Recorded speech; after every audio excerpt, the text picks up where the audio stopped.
আজ আমি তোমাদের সাথে শেয়ার করব আমি কিভাবে লোটে মাছ রান্না করি। তো সঙ্গে থেকে প্রথমেই কড়াইতে তেল দিয়ে নিচ্ছি বেশ খানিকটা, অনেকটাই দিতে হয়, 1 কিলো মাছ তো অনেকটাই লাগবে।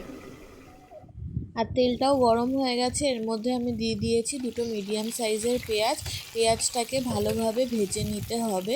ভেজে নেওয়ার পরে এর মধ্যে আমি কিন্তু অলরেডি লোটে মাছে নুন হলুদ মাখিয়েই রেখে দিয়েছি। আর এর সঙ্গে একটা পেস্ট করে নিয়েছি আদা লঙ্কা জিরে রসুন আর একটা মিডিয়াম সাইজের টমেটো। পেঁয়াজটাও বেশ ভালো ভাজা হয়ে গেছে। এর মধ্যে আমি দিয়ে দেব ওই পেস্টটা যেটা আমি অলরেডি করে রেখে দিয়েছি। এবার দিয়ে ভালোভাবে এটাকে কষিয়ে নিতে হবে।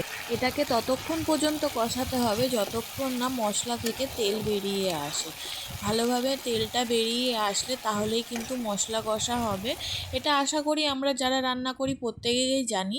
এর মধ্যে আমি অ্যাড করে দিচ্ছি 1.5 চামচ মতো হলুদ আর 1 চামচ ধনে গুঁড়ো।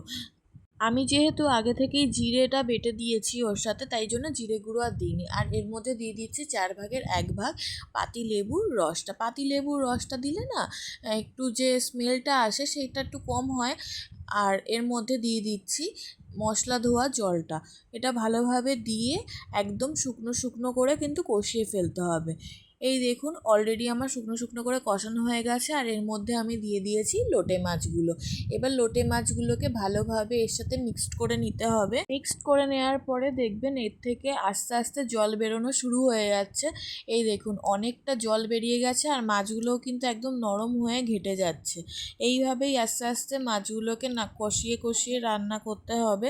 আর এর মধ্যেই আমি একটু ফাঁকে বসে নিয়েছি, কষ্ট হয়ে গেছে আমার আসলে দাঁড়িয়ে থাকতে থাকতে। যাই হোক মাছটা কিন্তু একদম গলে গেছে, দেখুন জলও অনেকটা বেরিয়ে গেছে। এইভাবেই জাস্ট কষাতে হবে হাই ফ্লেমে। আর এর মধ্যে আমি দিয়ে দিয়েছি বিদেশি যে ধনেপাতাগুলো থাকে, আমাদের বাড়িতে প্রচুর রয়েছে, তো এই দিলে আমার বেশ ফ্লেভারটা ভালো লাগে। এখন মাছটা কিন্তু একদম হাই ফ্লেমে রান্না করতে হবে। আর এর মধ্যে দিয়ে দিতে হবে কিছুটা পরিমাণে গরম মশলার গুঁড়ো। ব্যাস এইভাবেই কষাতে কষাতে কমপ্লিট হয়ে যাবে লোটে মাছের ঝুড়ি। কে কে খেতে পছন্দ করে কমেন্ট করে অবশ্যই